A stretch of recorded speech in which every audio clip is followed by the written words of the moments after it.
Namo tassa bhagavato arahato sabba sambuddhassa. Namo tassa bhagavato arahato samma sambuddhassa. Namo tassa bhagavato arahato samma sambuddhassa. Buddhang dhammang sanghang namasami.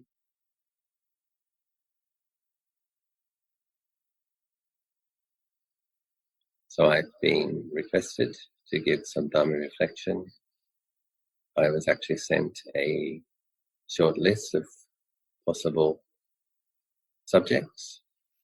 I asked the organizers what subjects they thought might be helpful, and I was sent a short list that I could choose one from. And one of those questions was, is sotapanna an impossible dream? And I answered that I will give some comments on the question, sotapanna, an impossible dream or not. So what is sotapanna first? Sotapanna is a Pali word which means stream enterer. So what kind of stream are we entering? So that phrase was a phrase that Lord Buddha used to describe when a practitioner had an experience of nibbana, a stable, clear enough experience of nibbana that the mind changed lineages from the worldly being to the noble being. And noble being means a class of enlightened being. I should just preface this talk with, normally I would talk a little faster, but this subject is a bit tricky and I have to choose my words very carefully. So this will be a slowly paced talk. So, noble being, Aryan being, Arya Pukala, meaning a class of enlightened beings. Somebody destined to be an Arahant. Lord Buddha explained that once a person attained to the stream entry, insight, level of insight, that it would be impossible to have a more than a seventh human birth. So we have in the sutras you will see quite often that during a teaching that Lord Buddha gives, by the end of the talk, certain Anya Kondanya, for example, while Lord Buddha taught the first sermon, by the end of the teaching, he was a sotapanna. Through having had the insight, all that is of the nature to arise is of the nature to cease. In subsequent days, Lord Buddha continued to teach the first 5 disciples, the Panchavaki, and he taught the Anattalakkhana Sutta, Sutta on Not Self. And by the end of that sermon, all 5 of those first disciples were Arahants. So we can see by this that when a person's spiritual faculties have been developed to be spiritual powers, the 5 faculties, the 5 powers, faith, energy, mindfulness, concentration, and wisdom, when those qualities are powerful, then the mind can actually attain to the noble lineage or experience liberation. It's probably a better way of describing it, is experience the liberated mind. So when the spiritual powers are powerful enough, that is not such a great leap. The issue then is, many people would like to know how developed their spiritual powers are. And they would like to know, if they practice really hard, how long will it take exactly? And there are other suttas where Lord Buddha says, I think it's the Satipatthana Sutta, where Lord Buddha does say that if a person understands and practices cultivating mindfulness in the four foundations, that by the end of 7 days, that person could be an arahant. And then he goes on further, if they don't do it in 7 days, then possibly in 7 weeks. If not in 7 weeks, then possibly in 7 years. So some people get the sense then that it might not be that difficult, it might be quite easy, and they try really, really hard for a period of time. And they might have the experience that after 7 days, they're not an arahant. And after 7 weeks, they're also not an arahant. And then we start to be hopeful that maybe after 7 years. And then for some people, 7 years go by and it's still not arahant. So we shouldn't lose heart. What I think the Lord Buddha is pointing to here very clearly is that it's perfectly something that is perfectly attainable, or something that can be accomplished when one's spiritual faculties, when one's spiritual faculties or spiritual powers are developed enough. That is important, it is a factor. And 2, when one is practicing correctly with the right methods of cultivating the right things. So in that sutta, he's talking about cultivating, developing mindfulness and insight by being aware of the 4 foundations of mindfulness. So for a practitioner to be able to experience arahantship within 7 days, that would mean that their mindfulness and wisdom is extremely well developed, and that when they apply themselves at developing their insight, they will be being extremely consistent in their practice. So this is what having strong spiritual powers makes possible. It's the quality of consistency. So many people have the experience of doing their morning practice or their evening practice, but then throughout the day can get quite lost in other things. That's normal. What I would like to suggest, however, is I personally believe that there are still arahants in the world. And I personally believe that I know some of them. And for me, this suggests something. For me, it's obvious. If there are still arahants in the world, if it is possible for beings to have experienced the highest fruit of practicing mindfulness and insight alive in the world today, then of course it's possible to attain, for other beings to attain to the lower levels of enlightenment.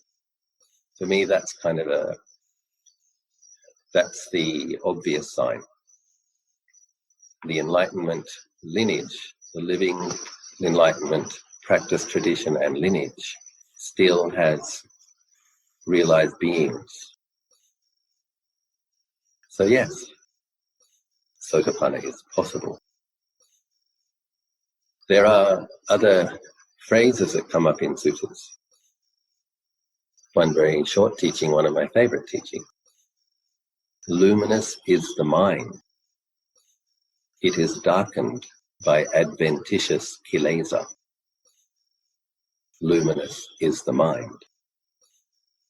Very short teaching, simply explaining that qualities take advantage of a situation and darken the mind.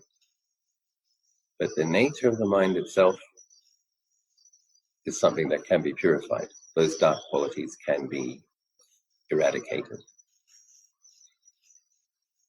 There are other examples in the sutta. I think there was one very gifted practitioner who could, I think he was called a skywalker, many eons ago, who had ability to fly through the sky, and he was trying to find the end of the universe. And so he went and he went and he went. I can't remember exactly how many leagues, but he went a truly great distance, and he couldn't find the end of the universe. So then he came back and then asked the Buddha, how do I put an end to this? So he thought that if he could find the end of the universe, he could put an end to suffering. And then the Buddha said, the previous Buddha explained, do not seek the end of the universe. Your liberation is possible within this fathom-long body. And that's another very poignant and powerful teaching. It suggests several things. In having a body and in having consciousness attached to the body, we already have everything that we need. It's right there. And Lord Buddha has also pointed us at where we need to look inside, within the body. And when we have the teachings on the four foundations of mindfulness, knowing the body as a body, being aware of the posture of the body, the movement of the body, being aware of feelings which arise due to bodily contact, being aware of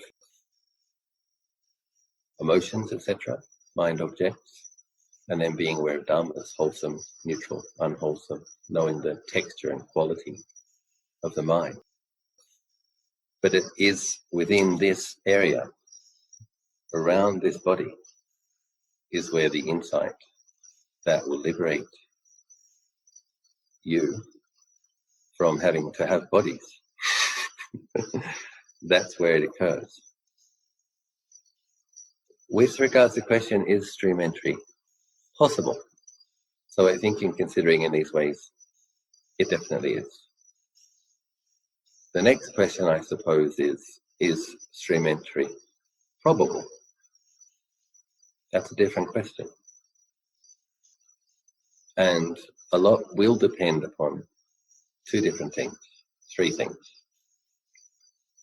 First is, how much practice did you do in previous lives?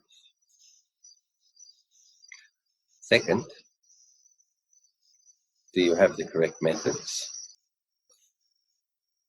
Do you know how to develop mindfulness, concentration, and wisdom? The third, very important, how consistently will you practice? So if you've done some practice in the past, and probably most of us have, it's of the 7 billion plus human beings in the world, it's a fairly small percentage that listen to wisdom reflections from practicing monks and nuns who actually study the core teachings of Buddha Dharma. So for people to have an interest, to have come in contact with it, there must be powerful previous causes. So I think it's good to be confident that we've studied Buddha Dharma before, and we've practiced Buddha Dharma before. How much exactly, I don't know. And how consistently and how sincerely, I don't know. But enough to have met the teachings. And I think in Singapore and Malaysia, you're probably coming in contact with monks and nuns from several lineages, and you may not have the same quality of very strong and powerful, unwavering faith that I have in the lineage that I'm a part of. But for myself, believe that it is extremely good fortune for all of us, actually, that we met the disciples in the practice lineage of Luang Por Man. Because Luang Por Man is kind of like a grandfather figure, great-grandfather figure, but it wasn't that long ago. Last century, this great, incredibly gifted meditator who actually attained to stream entry. He attained to all of the noble paths and fruits within one lifetime. And I personally think that that's a little bit unusual. And it was explained in his biography that his students wrote on his behalf. He didn't write an autobiography. A biography was written about him by his students, various things that he'd said. He had abilities to review past lives, and he had abilities to read other people's minds. He was a very developed practitioner. And he said of himself that it had been 500 lives since the time that he could have attained to arahantship. However, he had aspired to be a Buddha, and he had spent an extra 500 lives cultivating higher virtue, extra levels of samadhi, extra discriminating wisdom, etc. But when he came to this life, he was reviewing the situation, and he had the insight that the Bodhisattva path is extremely long. Although he had spent an additional 500 lives since the time that he could have been an arahant,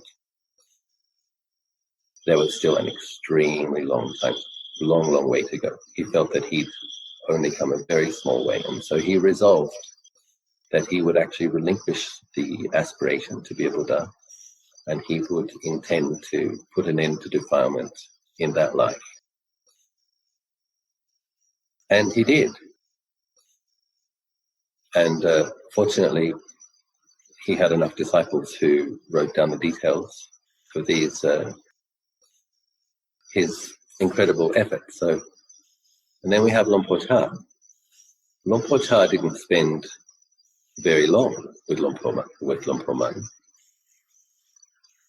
but he considered him one of his main teachers, and he considered himself a disciple of Lumpur Man, because he'd been wrestling with some doubts, and after a conversation with Lumpur Man, he was able to resolve those doubts and focus where he needed to focus on his practice. And then he also started to experience some deeper paths and fruits in his practice. So my personal feeling about the disciples of Lumpur Man, those who became arahants, is that I suspect that a good number of them were born as stream enterers, because it'd be quite unusual to go from stream enterer, Sakadagami, once returner, Anagami, non-returner, and arahant within one lifetime in this day and age. That is unusual. So the monks that I have faith in, Tanatan Biek, Tanatan Dan, Tanatan Anan, Tanatan Lian, these are the ones that I don't have any doubts about, great confidence in. These monks tended to have amazing samadhi even as lay people, and a very strong quality of faith, and became monks at a young age and developed quite quickly in their practice. So I think they were well established. But I just want to reiterate the fact that these kind of beings are still being born in the world, practicing correctly, and experiencing within this lifetime in recent history paths and fruits. Then I think that's all of the evidence we need. These are the examples that we need to feel confident that it definitely is possible.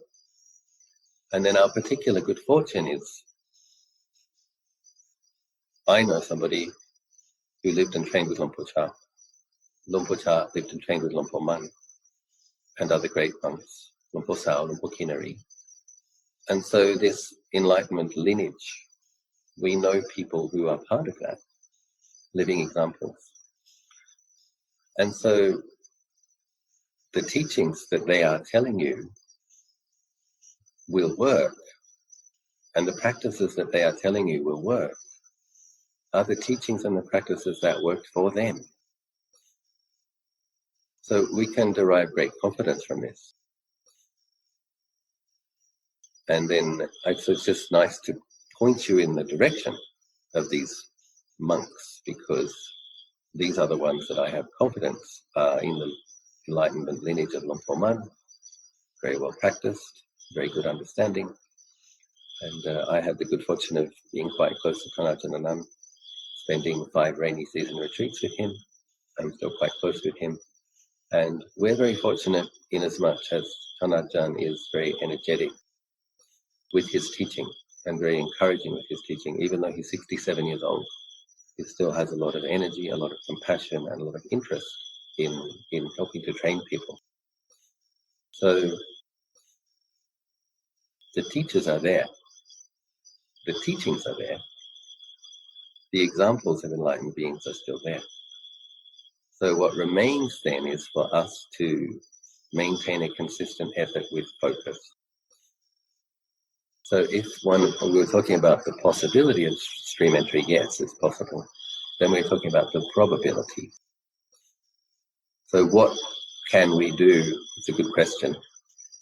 Another question, another way of framing this subject is, what can I do to make stream entry more probable, more likely? And then I would suggest it's strict keeping of ethical precepts, practicing meditation, formal meditation, several times a day.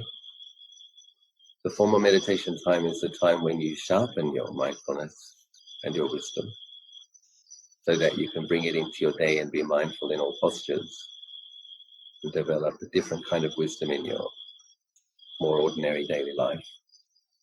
But we have to generate the mindfulness in the morning, establish a sense of clarity, and take care of that mindfulness and clarity throughout the day.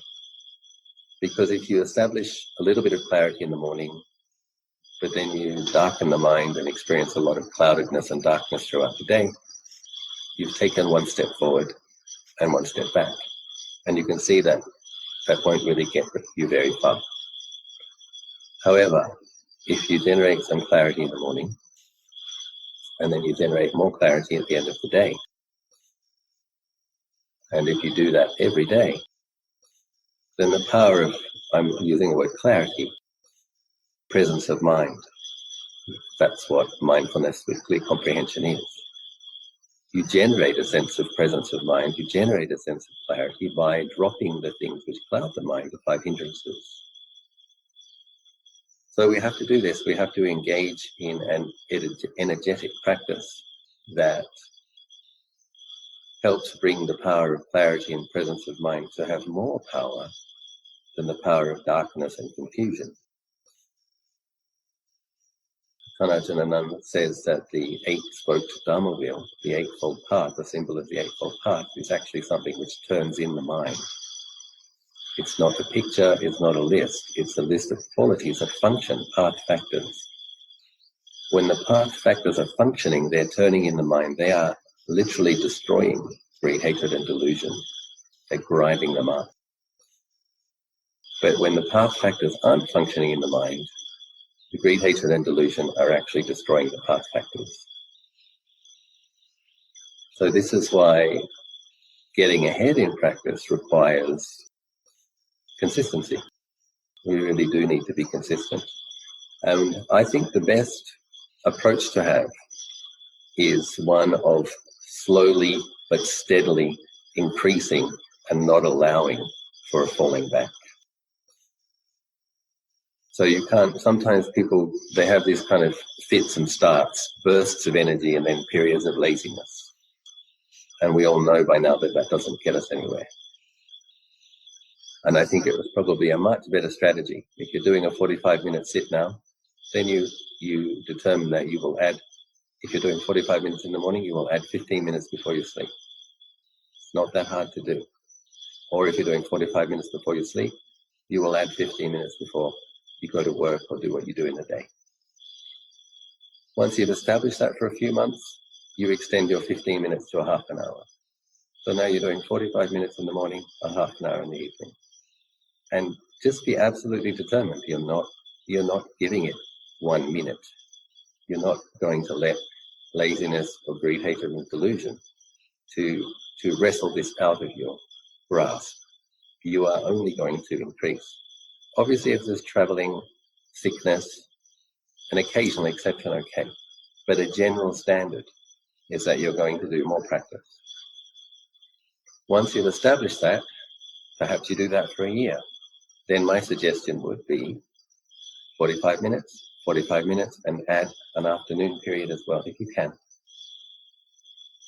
Some people will be thinking, but the Buddha said to be mindful in all postures. Why so much emphasis on the formal practice? In the ordinary waking day, we have to be honest about the fact that there is a self-view. There is me and there is you. There's my thoughts, my opinions. When you're trying to take care of your mindfulness throughout your day, you're trying to keep your mind states wholesome, you're trying to keep your speech wholesome, trying not to get in conflicts, you're trying to have loving kindness, but there is a lot of self-view present. You're still making karma with self-view. The insight that we're aiming for is an insight into not self. So we have to give ourselves opportunities where we aren't creating a self and others in a world. So we have to keep pulling back. And then when we go back into working with conventional reality, understanding conventions, you don't make a problem out of it. You try to be a nice person, be friendly, be kind. Don't try to not be yourself. You understand conventional reality is conventional reality. Navigate it skillfully. But you want to be getting more and more breaks from it, where you come to sit and after 5 or 10 or 15 minutes, there's a feeling of clarity and spaciousness and no particular feeling of a self. Not thinking about other people, not thinking about the past, not thinking about the future, abiding with presence of mind and clarity that sees a body as a body, thoughts as thoughts, feelings as feelings, not I, not mine. And we need to be experiencing that consistently more and more, because that's the quality of clarity. You see, if the self-view is based on ignorance, and the more we feed it, the more we feed ignorance. It's like a negative feedback loop. That's what feeds greed, hatred, and delusion. Being a self in a world, thinking about the world, having opinions about the world, plans and all these things. When you establish presence of mind, clarity of mind, and see a body as a body, thoughts as thoughts, feelings as feelings, arising and ceasing, that's weakening ignorance. That's not making karma with worlds. That's making karma with something that will lead you beyond worlds. Lord Buddha explains that his teaching leads to heaven and beyond. So when we're a good person, keeping ethical precepts, being generous, developing loving kindness, that's leading to heaven. When you are diligent in your meditation and you're cultivating insight, trying to see these things as not self, observing the arising and ceasing, arising and ceasing, arising and ceasing, that's leading to beyond heaven. That's leading to nirvana. And we need to be doing both. Tanajananand says that we make ourselves like devas, kalyana chon. So we were talking before about the patu jhana and the arya jhana, the worldly being and the noble being. There's something in between. It's called the kalyana jhana, the lovely being. So we train in being a lovely being. Tanajananand also uses the word manusatevo, a human being with an angel's mind. That's the foundation for insight. Maintaining ethical precepts, being a person who forgives, who practices patience, who practices contentment, who develops loving kindness. That's the humble self that is going to be able to develop insight. But if we want to develop insight, we have to make our mindfulness, concentration, and wisdom have the power to weaken and uproot delusion. So we have to take those moments where we're not feeding the delusion and developing the remedy which uproots delusion. And it can only be done by consistent practice. So in my own experience, people sometimes wonder, when I was practicing in Bodhgaya, why I decided to practice 10 hours a day, sitting meditation 10 hours a day. It's very interesting when you're a practicing monk. You think that good monks who keep the rules and meditate a lot We just receive a lot of praise and everybody appreciates everything that they do, but that's not the case. A lot of people were critical. Ajahn Achalos attached to the sitting posture. Ajahn Achalos attached to jhanas. Ajahn Achalos attached to samadhi. Ajahn Achalo obviously just wants psychic powers. All of these people who didn't ask me what I'm actually doing, coming up with opinions and judgments and criticizing me and saying my efforts were wrong by looking at the outside. I assure you, when you sit for 10 hours a day under the Bodhi tree in Bodh Gaya, you are going to be having to cultivate mindfulness of the four foundations of mindfulness, because there will be pain that you will have to practice patient endurance with and contemplate. There will be unpleasant noises, unpleasant smells, unpleasant feelings of heat and cold and mosquitoes and any number of things that give you an excellent opportunity to practice noticing the arising and ceasing of feelings. For myself, I found that it was because of my great faith in Lord Buddha and my love for that holy site that was the place where I could meditate 10 hours a day consistently. So that's why I went there again and again and again. And my experience of practicing more consistently is, normally it's a bit like this. There's an initial period of inspiration when you get there for the first few days. And then you realize after 4 or 5 days, oh God, do I really have to do this for another month? And this is very important, because the sense of self, which is inspired and excited and which is going to get enlightened, he actually has to fall away as well. And what has to remain is the commitment to practice that is going to do it when you want to, when you don't want to, when you're inspired, when you're not inspired, when you're awake, when you're sleepy, when you feel like you have the energy to do it, and when you feel like you don't have the energy to do it. Because when you keep establishing mindfulness again, come back to the breath, come back to the breath, then what happens is the mindfulness gets very powerful. And when you're practicing when you want to and when you don't want to, when you're inspired and when you're not inspired, when you're enjoying it and when you're not enjoying it, that's when you develop insight into the nature of mind states arising and ceasing. And Ajahn Chah also teaches us this. He says the correct way to practice is, when you're lazy, you practice, and when you're diligent, you practice. When you want to practice, you practice, and when you don't want to practice, you practice. When you're peaceful, you practice, and when you're not peaceful, you practice. And so this is how we develop strong mindfulness, which has the integrity to observe the impermanence of the mind states. And that noticing the moment of cessation, that's what happens the more we meditate. If you have a half an hour or 45-minute practice, you'll come to practice, there might be some mind states, some thoughts about the day. You might get some peace after 20 minutes, a little bit of peace, and then. But if you meditate hours, you will see many different mind states arise and stay for some time, including peaceful mind states. You'll have a very peaceful mind state, but then the mind will come out of that peaceful state, and you'll see the arising of peace, the degeneration of peace. You see a more ordinary mind, and have to work again with being patient, forgiving, not reacting. You see these mind states arise and cease. But training in noticing that cessation. Remember that Anya Kondanya's insight was, all that is of the nature to arise, still the nature to cease.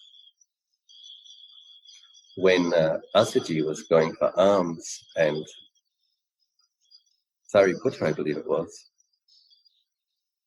saw him, he knew, this monk is enlightened. Asaji was one of the 5 disciples. And he went to and he'd been looking along with Moggallana for a teacher. They'd studied with the best teachers, but they still hadn't found a path to the death person. Sariputta, with very refined faculty, saw this serene, composed monk and thought, he knows, I can tell he knows. So he interrupted him on his alms round. Venerable Sir, can I ask you a question? What do you know and who is your teacher? And the monk said, it's not the appropriate time for me to teach or talk. I'm new in the training. He was an arahant. He said he was new in the training. And then Sariputta said, well, just tell it to me in brief.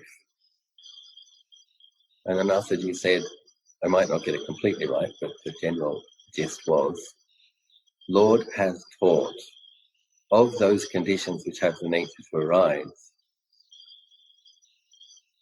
those conditions have the nature to cease. And Lord Buddha has taught this. And Sariputta attained to stream entry on hearing that one utterance. So the insight into noticing conditions arise and cease, we have lots of examples in the sutras of people attaining through seeing this. And so when you sit more frequently and when you sit longer, that's what you have a chance to see. A grumpy mind state, you don't want to do it, but you come to the cushion and you do it, and after 10 minutes, the grumpy mind state's gone. There's a willingness to just be there. If you're consistent, you'll really notice that. Look, it's less grumpiness, there's less resistance. I'm okay now. The mind state fell away, it changed. It became contentment. You continue your practice, your contentment deepens. You start to experience some rapture and some tranquility. You notice the arising of rapture, the deepening of rapture into some more deeper sense of serenity, tranquility. You notice the arising and changing of these things, and then you notice the mind coming out of its peacefulness and the first thought, thinking, noting, thinking.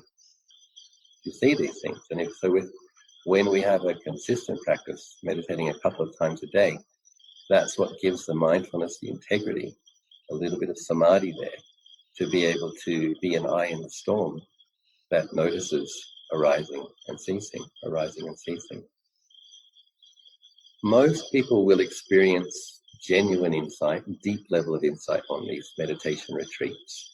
So trying to do a 7 or a 10-day meditation retreat is very valuable. And I had my own first deeply peaceful experience on day 8 of a 10-day meditation retreat, and it changed my life. But if I'd run away on day 4 or day 5 or day 6 or day 7, I would not have had that experience. And that meditation retreat was one of the Goenka Vipassana retreats that required 12 hours of sitting a day.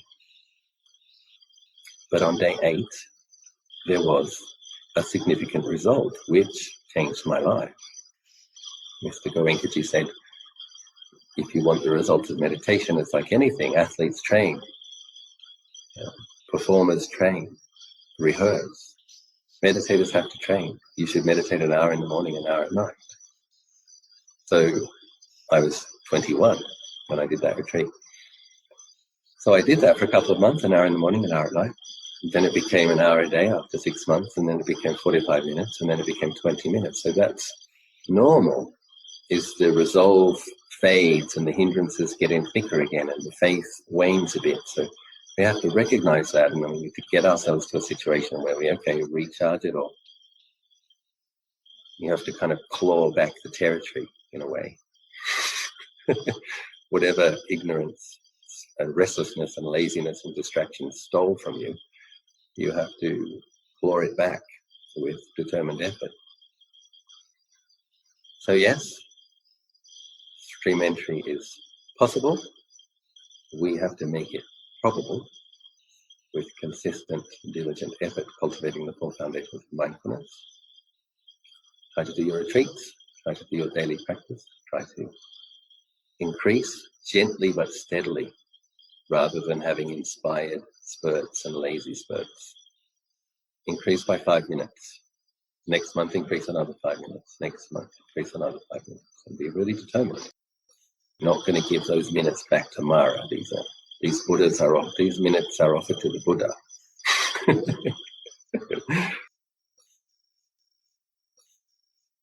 So I hope that's something that I think may have been useful or helpful. And if anybody has any questions, I'm happy to try to answer them. Thank you, Ajahn. Anyone has questions to start with? Okay, I'll start with some that people have sent me. Ajahn, is it possible to attain stream winning without any jhana or nimitta experiences? So, Ajahn has told me that it is possible to attain to.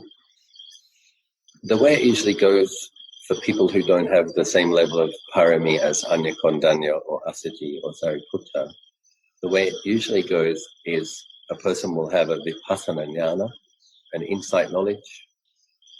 So that could just be a very, very, very clear seeing of anicca and a feeling of the self-view falling away for a period of time, a lovely sense of pristine clarity, an experience of knowing a body as just a body without a sense of self present. And that sense of self can fall away for a period of time, various types of insight knowledges. These are what ripens the mind for the stream entry. And what normally would happen for people who are building the parami, who might not have practiced as heroically as the great disciples, there will begin to be an experience of nibbana. Ajahn talks about temporary liberation. So a practitioner can experience, Lord Buddha describes that as the place where the four elements find no footing. So there's no body, there's no world, there's no four elements in that experience, but there is a quality of knowing which knows that it is experiencing liberation. And the practitioner needs to experience that for a long enough period of time that what occurs is called the Gotrabu Vijnana in Pali, which translates as change of lineage. So a person can have an experience of Nibbana and they know they've seen it. In the experience of Nibbana, there's nobody there who knows they've seen it, that there is a quality of knowing. That the quality of knowing knows that it's experiencing a state with no suffering and no self-view either. But something knows that, and it's very blissful. Then, if the mind experiences it for long enough, Lord Buddha explains that if that person doesn't progress in their practice anymore, before they die, through the power of the merit and the power of that insight, before they die, they will definitely attain to stream entry. If a person continues to practice, then they will have a subsequent experience of Nibbana, or a deeper insight that leads to the experience of Nibbana. So it's often the case that a person sees some anicca, impermanence, very, very clearly, or has an insight into not self very, very clearly, oftentimes when investigating the nature of the body and the elements, the four elements. So when investigating body parts, investigating elements, when Lord Buddha says, find the consciousness with no showing, the space where the four elements find no footing, that's the kind of thing that when mindfulness and wisdom sees bones, for example, as earth element really, really clearly, sense of self just falls away. How could earth element be a self? Earth element is just earth element. There's enough mindfulness and clear comprehension to see that stability of mind from samadhi. The mind can experience the consciousness with no showing, or the nibbana element, the deathless. So if a person continues in their practice, then it's the case that they attain to the path of stream entry. Still not the full path and fruit, but as they continue to practice, then they will get the fruit of stream entry as well. So, and at that point, it's not possible to take more than 7 births. So I think it's good in a way. In a way, we have to drop the agenda. We have to have the aspiration. You have to have the aspiration for arahantship, and then you have to commit to the practice as if you really, really mean it. And then you have to drop the time frame, because the sense of self with an agenda is actually going to be an obstruction. What you need is an insight into not self. So a big sense of self isn't what's going to help get you there. What's going to help get you there is a lot of practice, a lot of faith, a lot of merit. So that's where the consistent practice is important. But in a way, we have to be content with the amount of samadhi that we have, and we have to be content with the amount of the little insights that we have. And then we keep practicing, and what happens is that little bit of samadhi becomes more samadhi, that little bit of insight becomes a deeper insight, and then it usually goes like that. Vipassana jnana, an experience of nibbana. Obviously, if a person experiences nibbana, they're going to have an extraordinary quality of faith and confidence in the practice. It's going to give rise to wanting to do more practice, to experience more of that. And then there will be stream entry, the path of stream entry, the change of lineage, the path of stream entry, and then the full path and fruit experience. But all correct practice is going in that direction.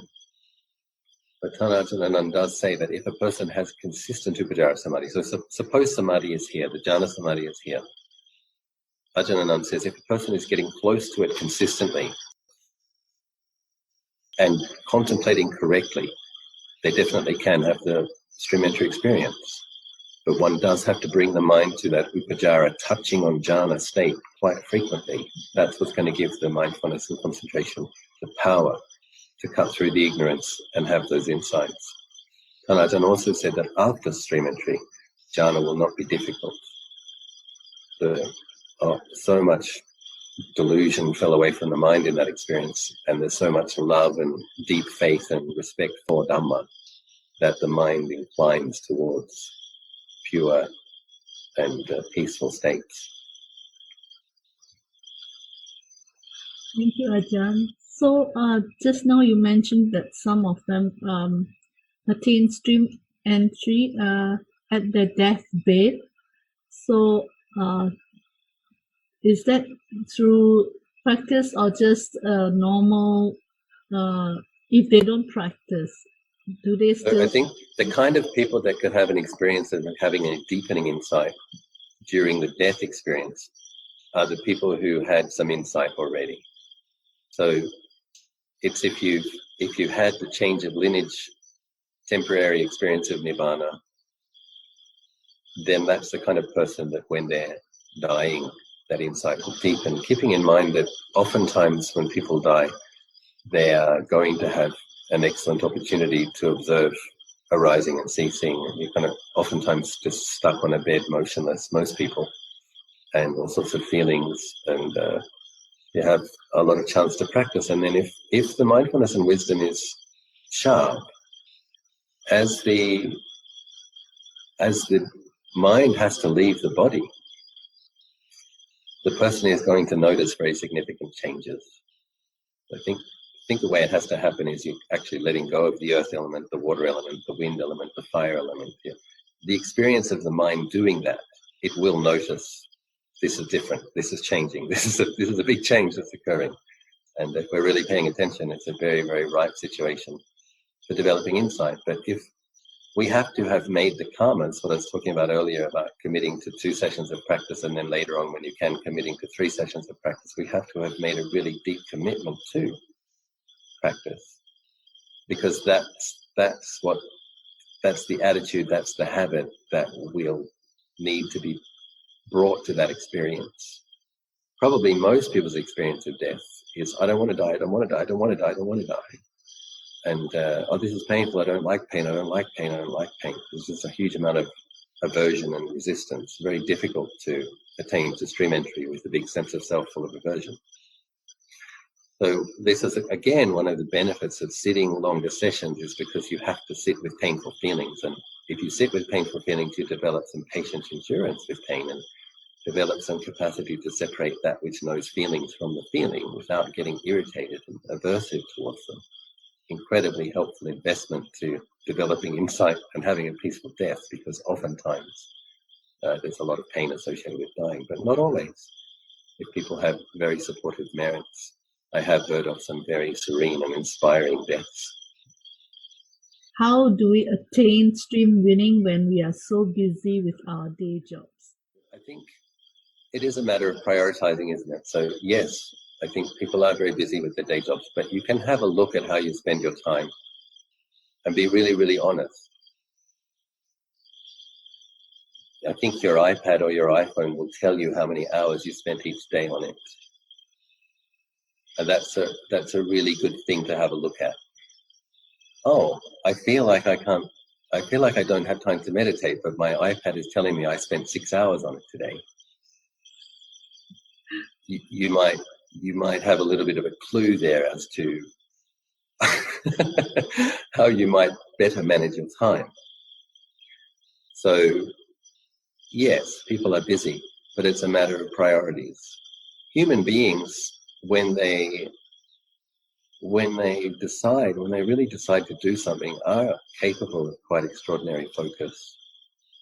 And just look at what Olympic athletes do, just look at what mountain climbers do, just look at what, big wave surfers do. Human beings, when they set their mind to something, can really do extraordinary things. So that's what I'm saying about reclaim the territory slowly and steadily without ever giving any of it back. It's like if you've got to that point where, I have to increase to 10 minutes now, I've made a promise to the Buddha and to Ajahn Atta or to Ajahn Chah, I have to increase my 10 minutes. Where am I going to find these 10 minutes? It's like, oh, damn, I guess I can't spend 2 hours on WhatsApp today. It's like, that's what it comes down to. But you reclaim your 10 minutes. Another month goes by, I have to find another 10 minutes. What am I going to do? What am I going to do? What am I going to do? Oh, I guess I can't press snooze twice. I guess I'll only press snooze once. Now, if we're really honest about where those minutes and those hours go, I think many of us will be able to find more time for our practice if we really set the intention. One of the ways, interestingly enough, in the Tibetan tradition, one of the ways that they describe laziness is the laziness of distraction. And I think one of the reasons they call distraction laziness is because you're not doing your spiritual practice. You're lazy with regards to doing your spiritual practice because you're indulging in being distracted. So have a really good look. Where are those moments? Where are the activities which are frivolous and not necessary? And where can you reclaim some territory from Mr. Mara?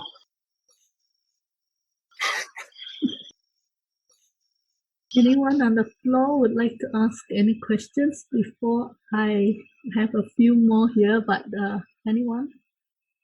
Can you explain in detail the difference between parami and merit?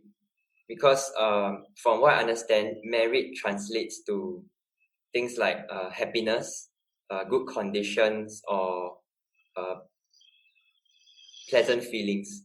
But parami seems to be more of qualities in the mind. So is it possible for one's parami to decrease? Yeah, thank you. So wholesome thoughts, wholesome speech, and wholesome actions are what create merit. So giving something away, dana, it's an action, isn't it? But it has come from a wholesome thought, and then it's become action. And then there's the action of the giving. I think in cultivating any of the 10 parami sincerely, all of that is producing merit. But if there's this idea that often people do have this idea that if they're very generous, they have this idea that merit is only produced from being generous. So giving things to the monks, to the monasteries, to charity. And people can get into this idea of they might be doing some not very nice things. They might have some bad habits that are getting worse. But there's this idea of as long as I make merit, I'll be okay. We'll make up for it. We'll make up for the bad stuff by being extra generous or being extra kind to somebody. Like mean to that person, but kind to this person. Stingy towards those people, but generous towards these ones instead. Then yes, if you get into that mind state, your parami can degenerate. So it's good to look at the list, isn't it? What are these 10 perfections, these virtues that Lord Buddha recommends cultivating? And then we see.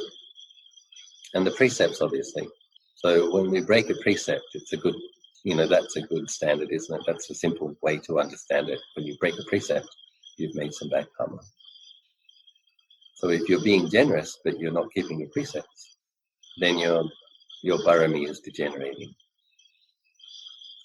But if you're being generous and keeping your precepts and meditating, then your paramis and your merits are increasing. So one thing that's a little bit difficult to understand is, like, one of the reasons generosity of merit is the mind is gladdened and brightened. So there is also the effect of helping another person and the brightening of their mind, or the experience of lessening of suffering for a person, or experience of ease for that being.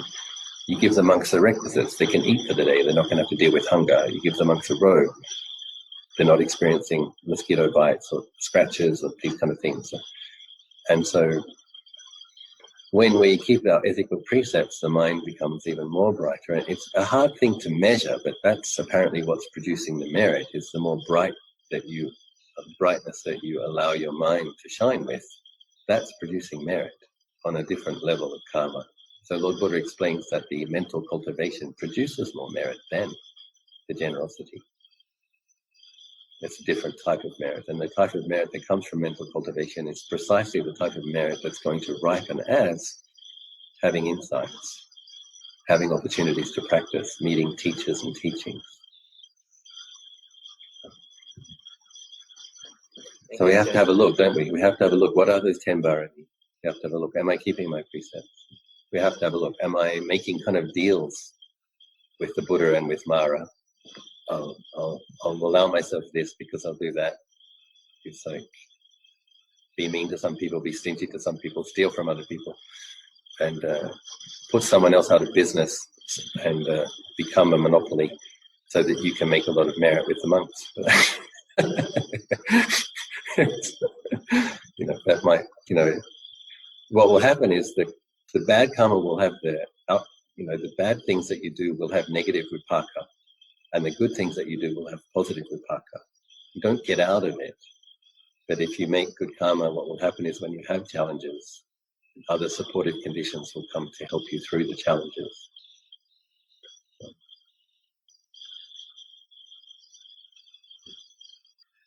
Why do some people attain psychic powers but are unable to attain sotapanna?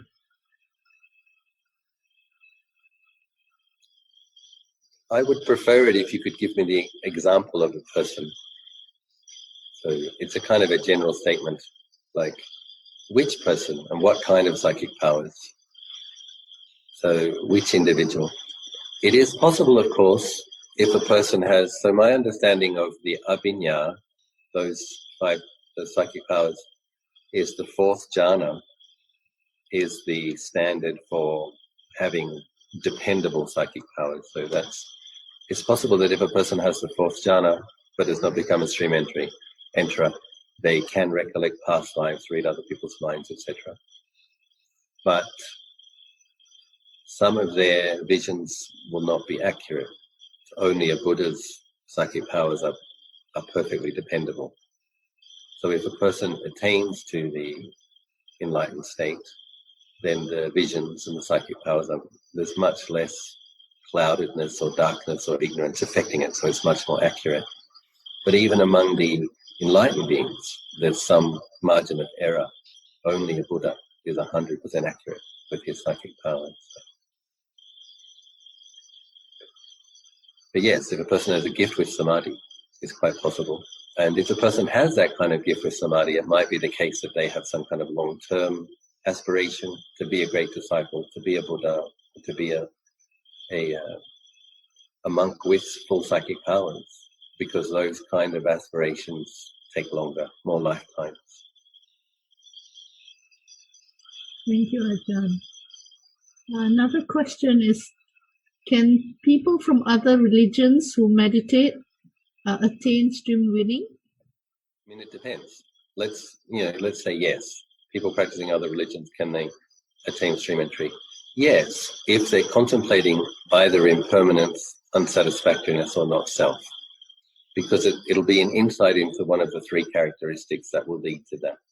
So if there are practitioners who are meditating a lot and who begin to pay attention to arising and cessation, quite possible. Yeah. Thank you, Ajahn. Another question is, in today's world, are there many stream enterers? Well, if I was the Buddha, I'd be able to tell you. Unfortunately, I'm not yet the Buddha, so I can't tell you. But I personally know of some. But in terms of telling you an actual amount, I can't do that. Sorry. I'll tell you something that I think you'll find encouraging. Since most of the people on the screen are women that I'm looking at. Tanajan Jamnian, from what comes here in Krabi province in southern Thailand, told me that he meets more lay women stream enterers these days than monk stream enterers. So the only reason I say that to you, now I'm assuming that Tanajan Jamnian has a good set of very diligent lay women practitioners there to be saying this. And Thailand does have a nice little army of determined, high faith, shooting from the hip, generous, ethics keeping, multiple times a day meditating lay women. So anyway, it was an interesting thing to. And then he said, but there are more men who are arahants. So.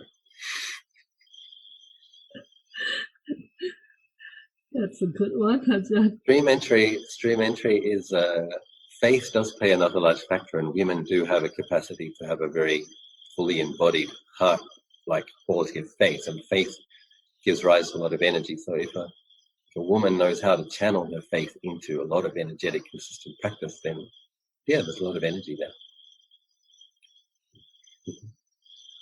Is it better to attain stream entry than to follow the Bodhisattva path?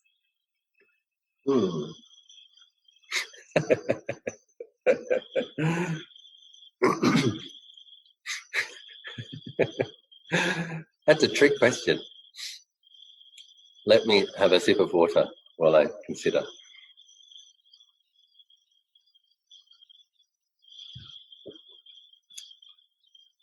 Well, I'm going to answer this question with a statement rather than an answer.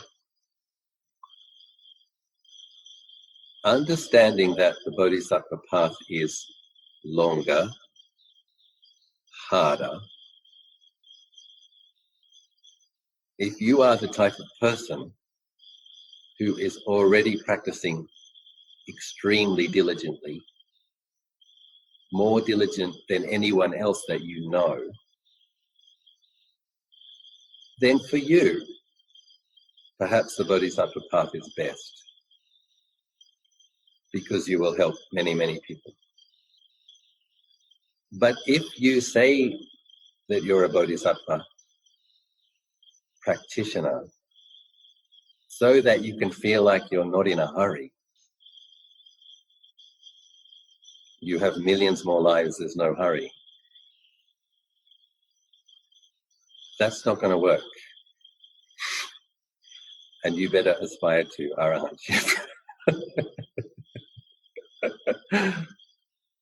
At least that's my take on it. I think the person is referring to the Bodhisattva half of the Mahayana tradition. I think for a person who is really deeply committed to that path, I don't think they will have doubts about it, actually. They will just know, this is the path I'm on, this is what I have to do. And if a person does have genuine doubts about it, then that probably means they're not yet deeply committed to that path, and they need to make a decision. Sometimes people can't make a decision, and that's okay too. You just practice. That should manifest then as practicing as much as possible, so that you can get the clarity that you need to make your decision. Because none of these, possible, yes, when we talk about probable, depends on the effort and the consistency. generally it's understood that it's not easy. So if we can be clear in our aspiration, that will be helpful. Then we know at least what we're aiming for. Anyone on the floor would like to ask? Because I have, I think, 3 more questions here for Ajahn. Anyone? Saints like Mother Theresa, are they enlightened? Yeah, even then, I didn't know Mother Teresa personally, so I don't know if she was a saint. I don't know that. And but enlightened, by enlightened, that would mean to Buddhists that greed, hatred, and delusion has been significantly uprooted. So if a person still doesn't have an insight into not self, by the Buddhist definition of a saint, an enlightened being, they're not there yet. But can people in other traditions have extremely virtuous, noble qualities and benefit a lot of people? Of course. I think Gandhi would be a good example of a modern person who was Bodhisattva-like, but he had great faith in a creator God. Someone asked, since it takes so long to get to stream winning, should we just enjoy our lives then? Is there any advice to give our friends who constantly tells themselves that achieving stream winning is not for them in this life?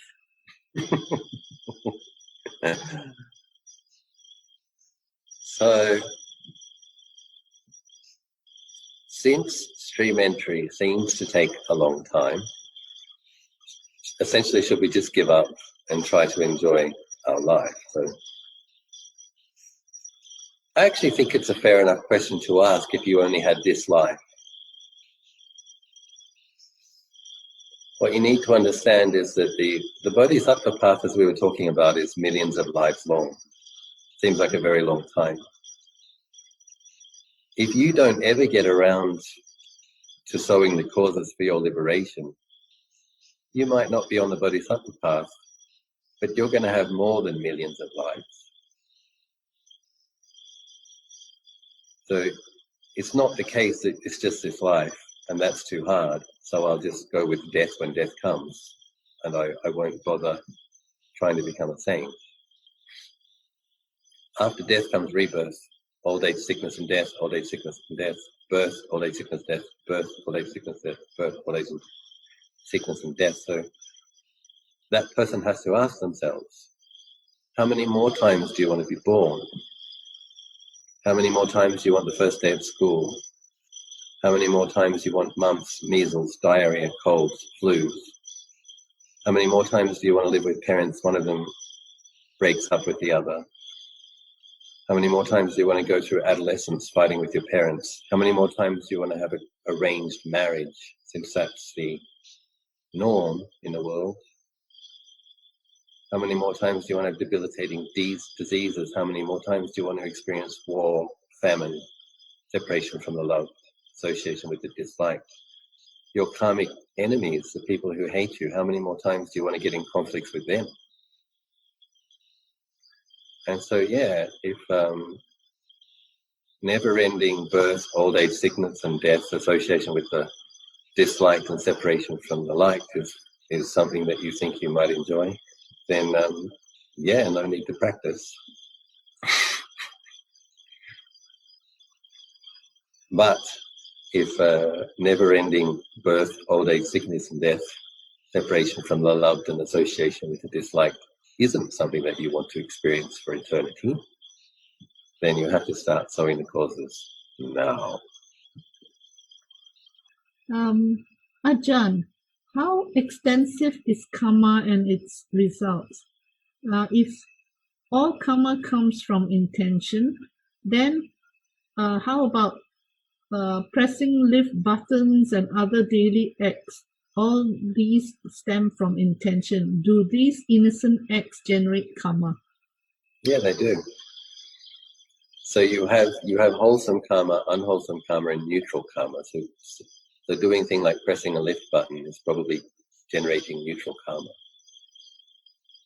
And then neutral karma will manifest as neutral feelings. So it's like sometimes you meditate, you're not particularly suffering and you're not particularly pleasant, but it's just kind of okay. It's kind of neutral.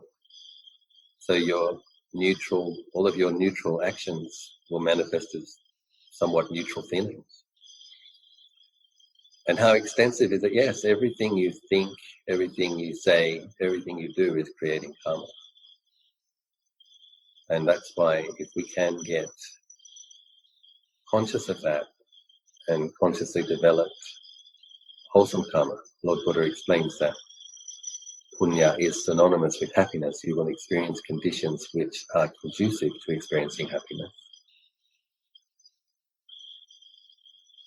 There are other types of karma, so it's not just an individual's karma. We share a group karma as well. And different activities that you've been doing with different beings, sometimes many, many lifetimes ago. So I think a large part of the world has gone through, and is still going through, a fairly traumatic experience with the COVID situation. And that's part of our shared group karma. And people who may have more types of supportive merits are possibly affected less. And people which had less supportive merits are affected more. But that's a kind of a group karma. Can a stream enterer switch to a Bodhisattva path in later lives? No. So this is where I think the later teachings in Mahayana, at least the way I understand it, and I've had discussions with someone I believe to be an arahant. I'm basing my opinion on that.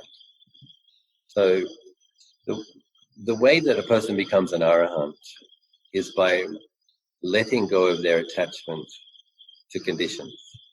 The only way that a person can experience arahantship is letting go of attachment. So for a person to have let go of attachment, the idea that that liberated mind could then decide to be attached again,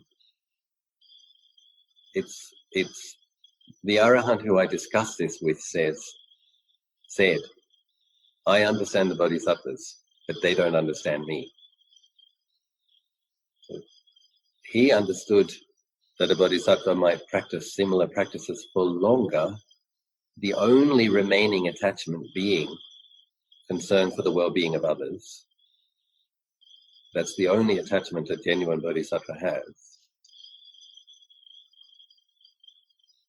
So stream entry, one has to aspire to be an arahant to attain stream entry. And once you've done it, it's like the deal is done. You've already, stream entry, you've dived in. You've dived into the nibbana element. And within 7 lives, the mind will be completely experiencing nibbana and having let go of its attachment to all conditions. So I don't think it's possible to come back from that. Although I know Mahayana texts say that in the future the arahants will have to come back and become Buddhas. The Lord Buddha in the 84,000 Dharma verses in the Pali canon never said that once. And the first time that those kind of statements started appearing, if you look at when those texts originated, I think you will find that they are 1,000 years later. Whether you decide that you believe that or not, that's your choice. But to me, it doesn't make sense. When if a person wants to be a bodhisattva, great. Benefit many beings, wonderful, sadhu, sadhu, sadhu. But the idea that someone who has entered the stream of nibbana with the aspiration to be an arahant could undo that. It's like once you've attained to the unconditioned, through letting go of attachment to the conditions, that's how a person attains to the unconditioned. It's by letting go of attachment to the conditions. That's the process. I don't think you can then decide that you're going to reattach to conditions. You let them go already. So, and I don't have the vision of samsara. I don't have the vision of the nature of Buddha's minds and the ultimate potential of arahants. I can't say that from my own insight. But I did discuss it with somebody who I believe is an arahant, and that's what he said, and it made sense to me.